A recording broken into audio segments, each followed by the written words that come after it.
What's going on, everybody? Matt with Patriot Comics here. Welcome to the channel. Welcome to today's video. So I just finished selling at a collectible show. I had a table there and I brought a bunch of stuff and I actually did pretty well. I had a good day. But this particular show is a sports card show. It's the sports cards and collectibles. So every vendor there is selling sports cards, memorabilia, things like that. You know, it's all sports related.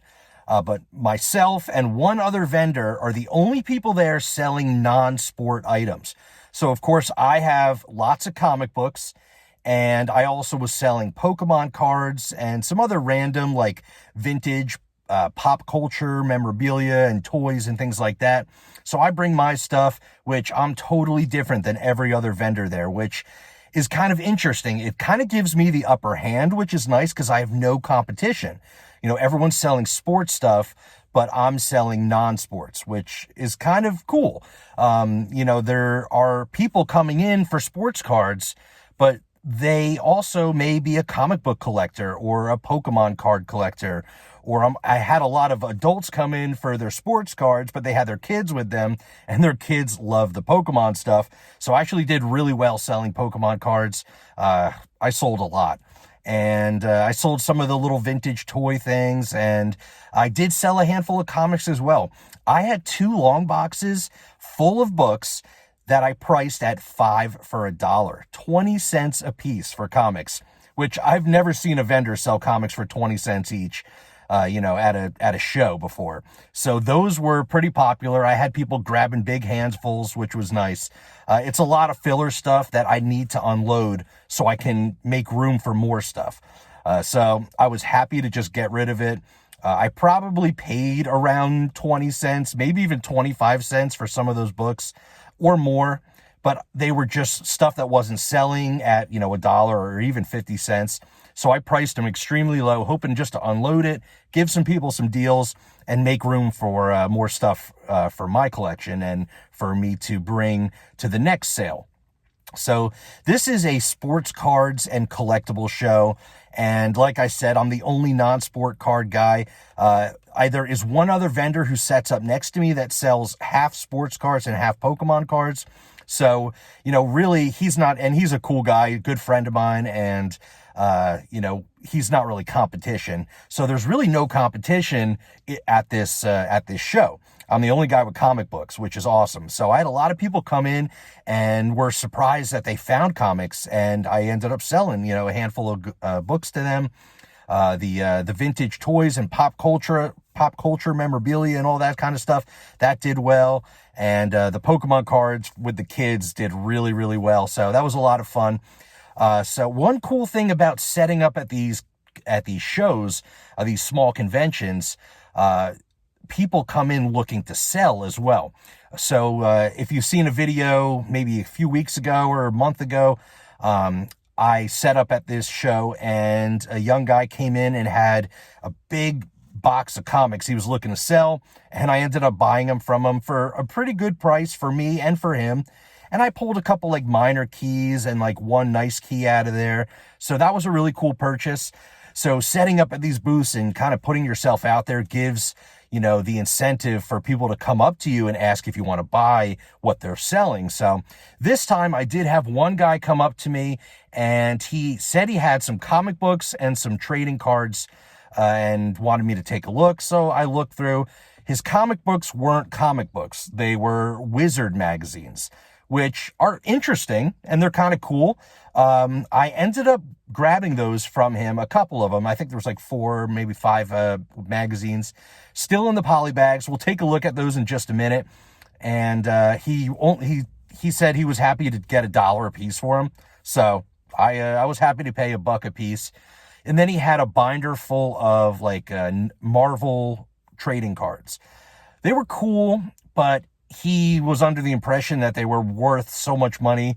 That was like his pride and joy, I guess. And, you know, honestly, eBay comps had him for like the whole set of these Spider-Man cards or Marvel cards was probably like retail was like $25, maybe $30.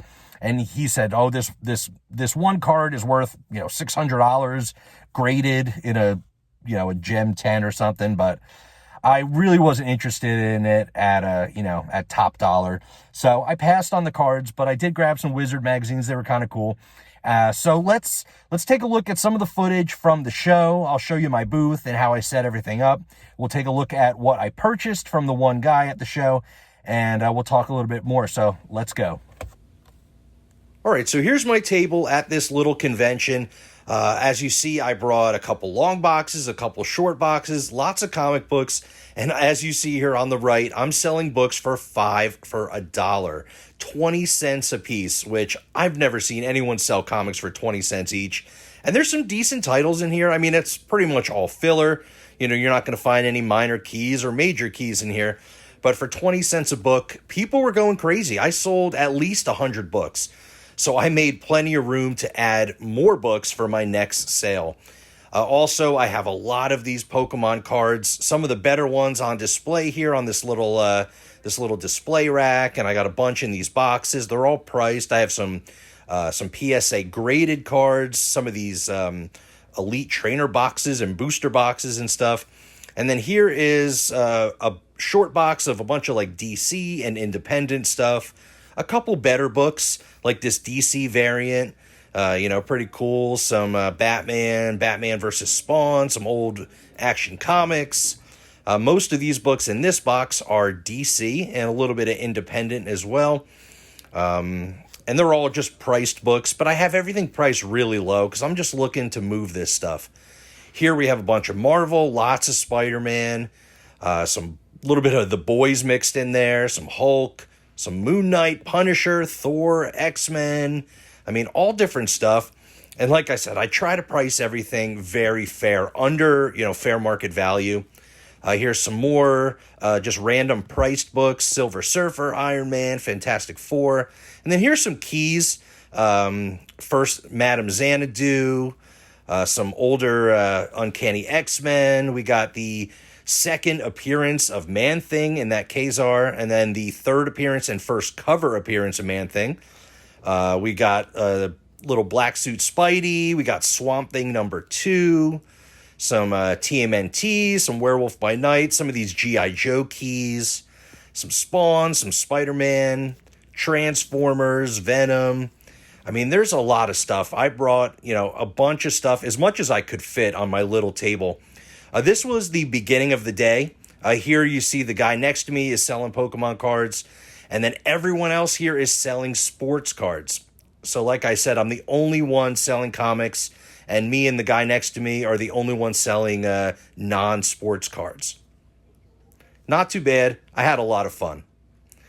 And I did really well, and I got rid of a lot of stuff. So I'm ready for the next show, and I'll have plenty of room to add more stuff to my selection. All right, so I'm back home now, and let's take a look at some of these Wizard magazines I picked up. And like I said, I paid $1 a piece for them. The first one here is issue number 26, and it does have some trading cards in there, which are cool. Looks like there's... God, it's hard to see. The bags are a little bit dirty, but this one's kind of stuck there. But it looks like there's 3 trading cards, and let's move this down and see the image if we can. But it is a Spider-Man, issue number 26 from October of 1993. Really cool. Still in the poly bag. For $1, can't go wrong. Then I also grabbed issue number 27. Also has a trading card in there. Pretty cool. That is from, November of 1993. And then we have issue number 30.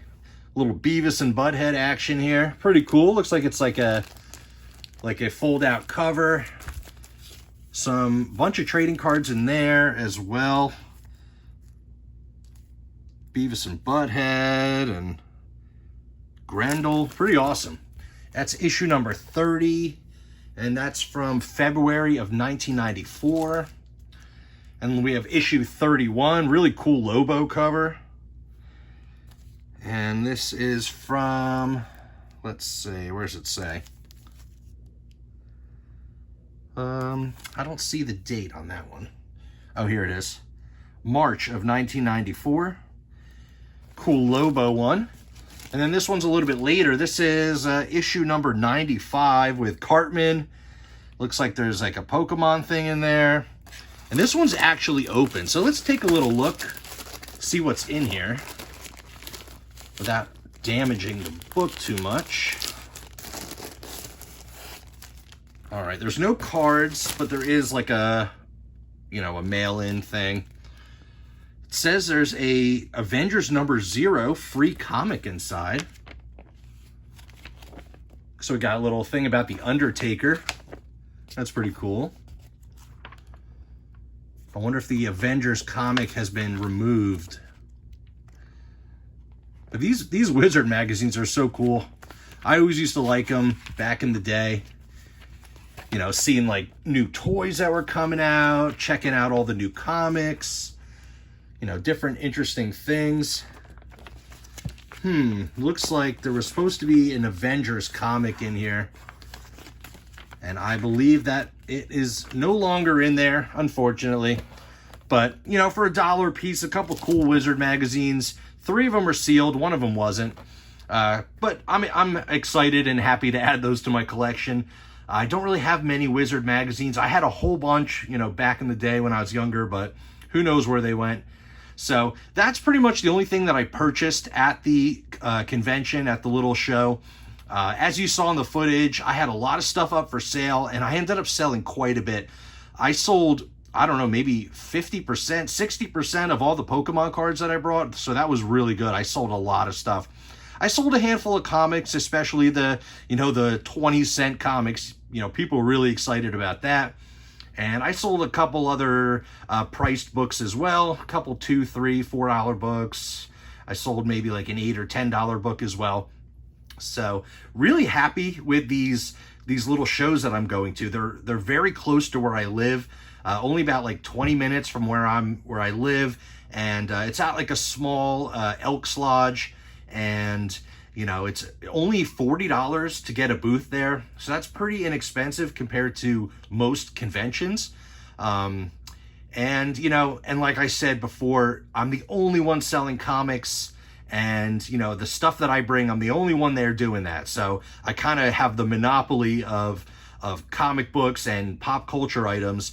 You know, everyone else is selling sports cards and memorabilia. So when people see my stuff, they get excited because it's something different than everyone else at the show.